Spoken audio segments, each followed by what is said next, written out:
Pizza বানাইতাম গিয়া আজকা কতলা আকাম যে করছি। প্রথমে তো লবণ দিতাম ওই বুইল্লা গেছলাম গা, এরপরে পিজ্জা লাইছি ফুইরা। তবে লাস্ট রেজাল্ট দেখেন কত সুন্দর হইছে। মাঝে মাঝে মানুষ ভুল থেকেও শিক্ষা অর্জন করে। আজকার ভিডিও এটার বড় একটা প্রমাণ। আসসালামু আলাইকুম, কেমন আছেন সবাই? লাইজার দিন দুরা মন চাইতাছিল পিজ্জা খাইতে, আর আমি যে পরিমাণে কিপটা বাইরের টিক্কা বুঝি কিন্না হামু। আল্লাহ তো সুন্দর দুইটা হাত দিছে কাম কইরা হাওনের লাগিয়া। এর মধ্যে আমি আবার এয়ার ফ্রায়ার কিনছি। পিজ্জা বানানি তো আমার লাগিয়া কোনো ব্যাপারই না। এটা আমি নিছি TQIU পেজটা থিকা, এবং TQIU এর এই এয়ার ফ্রায়ারটা এত ভালো, অল্প সময়েই অনেক সুন্দর ভাবে খাবার তৈরি হয়ে যাগা। তাছাড়া এটার ভালো একটা দিক হইলো তেল ছাড়াই এটাতে রান্না করা যায়। তো ফার্স্টেই আমি পিজ্জার বান্ডা বানামো, এই কারণে সবকিছু রেডি করতেছি। কাইডা রেডি করে কতক্ষণ ঢাইকা রাইখা দিলাম, এরপরে অপেক্ষা করতেছি এটার লেগা। আমার আবার সময় একবারে কাটতাছিল না, ভাবলাম অপেক্ষা না কইরা কামই করতে তাহি। এই কারণে সুন্দর মতো মাংসটা একটা প্লেটের মধ্যে ঢাইলা দিছি। এইবার এটাতে মশলা মিক্সড করব। কিন্তু মশলা মিক্সড করতাম গিয়া বললই গেছি গা যে আমি এটার মধ্যে লবণই দিছি না। যাক, তাও বালা আমার যে মনে পড়ছে। আমারে তো তোমরা মনে করো একেবারে পাক্কা রাঁধুনি, কিন্তু লবণের দিক দিয়া আমি কাঁচা রাঁধুনি হয়ে যাইগা। ওইটা হাওনো লবণ বেশি নাইলে কম হইবই। আজকা যে তাও বালা মনে করে লবণটা দিছি।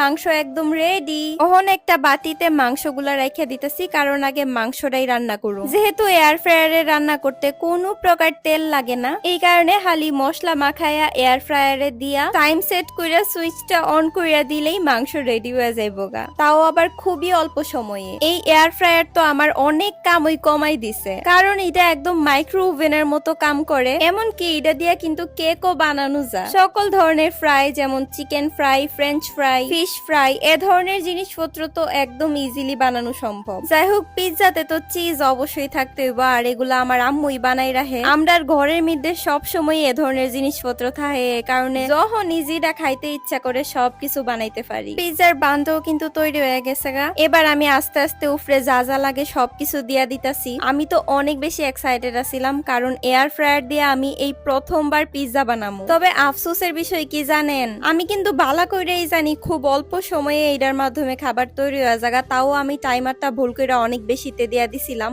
যার ফলে আমার প্রথম পিজ্জাটা একটু ফুইরা গেছিল গা। ব্যাপার না, পরের পিজ্জাটাতে আমার আম্মা আমারে হেল্প করছিল, তখন আবার অনেক কম সময় দিয়া সেট করছিলাম। আরে আমি তো ফুরাই অবাক, এত তাড়াতাড়ি এত সুন্দর পিজ্জা রেডি। সত্যি করে কইন তো আপনার আর কি লুভ লাগতাছে না দীক্ষা? জানি লাগতাছে। ফুল ক্রেডিটটা আমি দিমু হইলো আমার এয়ার ফ্রায়ারটারে। এয়ার ফ্রায়ারটার লেগে এত মজার একটা খাবার আমি এত কম সময়ে বানাইতে পারছি। আর আপনারা যারা এটা নিতে চান, TQIU এই পেজটা থেকে নিতে পারেন, অথবা হেরার ওয়েবসাইট TQIU365.com এখান থেকে অর্ডার করতে পারেন। ভিডিও ডেসক্রিপশনে আমি পেজ মেনশন করে দিছি। আলহামদুলিল্লাহ, আমি অনেক স্যাটিসফাইড এই পিজ্জাটা নিয়ে। এত মজা হইছে, বিশ্বাস করেন আমার লাইফের বেস্ট একটা পিজ্জা খাইছি এটা। ভাইরে ভাই, ঘরেই যদি এত মজার পিজ্জা বানানো যায়, তাইলে বাইরে গিয়ে হাওনের কি দরকার। তো আজকের ভিডিও এ পর্যন্তই। পিজ্জার সাথে লাচ্ছি আইতে ভিডিওটা শেষ করে দিতেছি। দেখা হইব নেক্সট ভিডিওতে। আমার পেজটা এখনো ফলো দিছো না কেরে, তাকদা ফলো দৌ। টাটা।